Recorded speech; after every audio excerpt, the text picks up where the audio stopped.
This is the best chart I could find. It's out of IRENA, which is an international entity by the G8.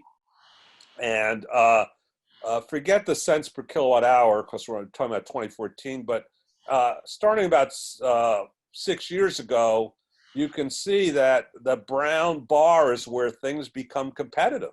And you can see biomass, which is generally biogas from manure and sewage and gasification or biogas from food processing waste and contaminated grains.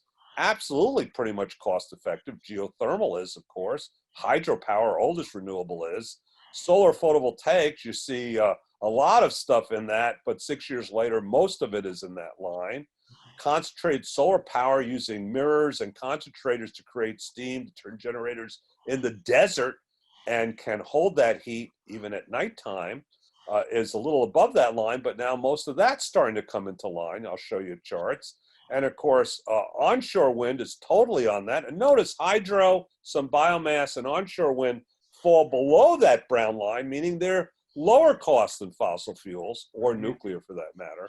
And offshore wind is beginning to enter that box. And by the way, 6 years later is coming in finally. So all the renewables are becoming very, very competitive. And by the way, I just want to point out, biomass is 24 hours, geothermal is 24 hours, hydro is 24 hours, concentrated solar is 24 hours. And then the variable renewables, solar photovoltaics and onshore offshore wind with batteries or pump storage or compressed air and liquids or flywheels can become 24-hour and are doing that now. And that's really the challenge, isn't it, Scott? About that is the new challenge, but you'll see the big market thing. So I'm rushing through these slides to get through my half hour fast so we can have questions. This is a recent chart out of Bloomberg New Energy Finance, and this is looking at battery costs. Look at that top line going from about 2013 to 2019.